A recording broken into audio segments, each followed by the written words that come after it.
नमस्कार दोस्तों, आज मैं आपको वृंदावन के संत की एक बहुत ही सुंदर कथा बता रही हूँ। बहुत समय पहले की बात है। एक संत थे जो वृंदावन में रहा करते थे। श्रीमद् भागवत महापुराण में उनकी बड़ी निष्ठा थी। उनका नियम था कि वह रोज एक अध्याय का पाठ करते और राधा रानी जी को अर्पण करते। वो संत कहीं आते जाते भी नहीं थे। लोग भक्ति भाव में उनको कुछ खाना पीना भी उनकी कुटिया पर ही दे जाते थे। वो संत भी अपनी कुटिया में बैठे बैठे या तो राधा रानी के नाम का जाप करते रहते या श्रीमद् भागवत का पाठ करते रहते।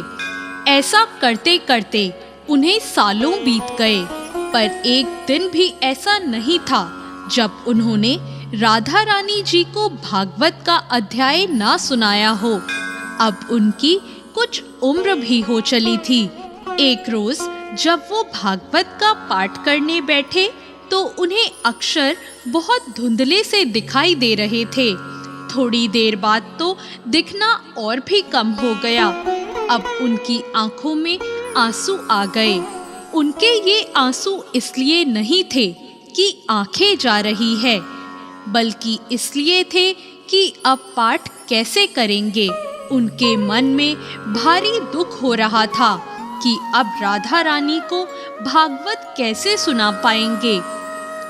वो मन में श्री कृष्ण का ध्यान कर रहे थे कि हे प्रभु, हे दीनानाथ, मैं इतने दिनों से पाठ कर रहा हूँ, आपने आज ऐसा क्यों किया। अब मैं कैसे राधा रानी जी को पाठ सुनाऊंगा। रोते रोते सारा दिन ढल गया और शाम हो गई।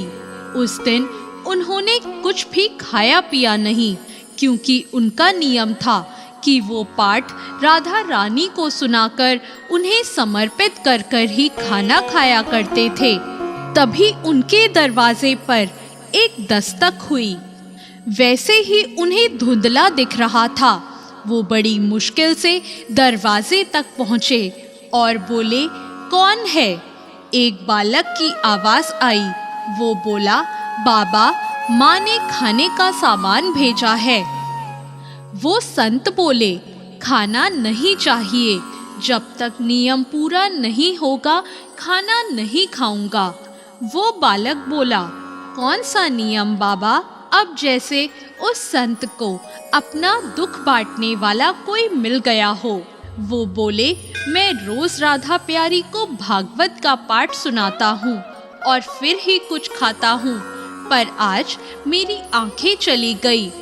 यह कहकर वह रोने लगे। बालक उन्हें रोता देखकर बोला, अच्छा, आंखें चली गई इसलिए आप दुखी हैं। वो संत बोले, अरे ये आंखें किसको चाहिए, मैं तो इसलिए दुखी हूँ कि अब किशोरी जी को पाठ कैसे सुनाऊंगा। उनकी बात सुनकर वो लड़का बोला, बाबा रुको, मैं थोड़ी देर में आता हूँ। बाबा वहाँ खड़े ही रह गए।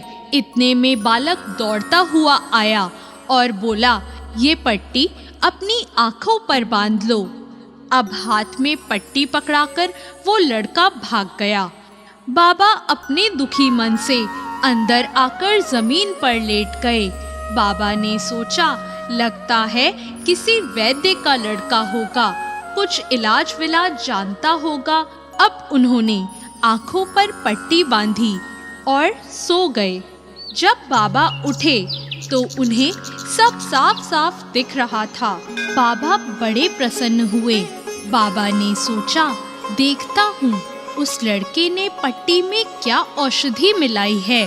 बाबा ने देखा, उस पट्टी में राधा रानी जी का नाम लिखा हुआ था। यह देखकर बाबा फूट फूट कर रोने लगे और कहने लगे, आपके नाम की भी कितनी महिमा है। बाबा बोले, मुझसे श्लोक सुनने में आपको भी कितना आनंद आता है। बाबा बहुत खुश थे। पूरे उत्साह के साथ वो जल्दी से उठे और स्नान आदि कर कर पाठ करने बैठ गए। आज उनकी आवाज में एक अलग ही खनक थी, और होती भी क्यों ना, स्वयं किशोरी जी और बांके बिहारी जी ने उन पर इतनी कृपा जो की थी। बोलो राधे रानी की जय, श्याम प्यारे की जय। दोस्तों, अगर आपको हमारी ये कहानी अच्छी लगी हो तो हमारे चैनल को तुरंत सब्सक्राइब करें। धन्यवाद।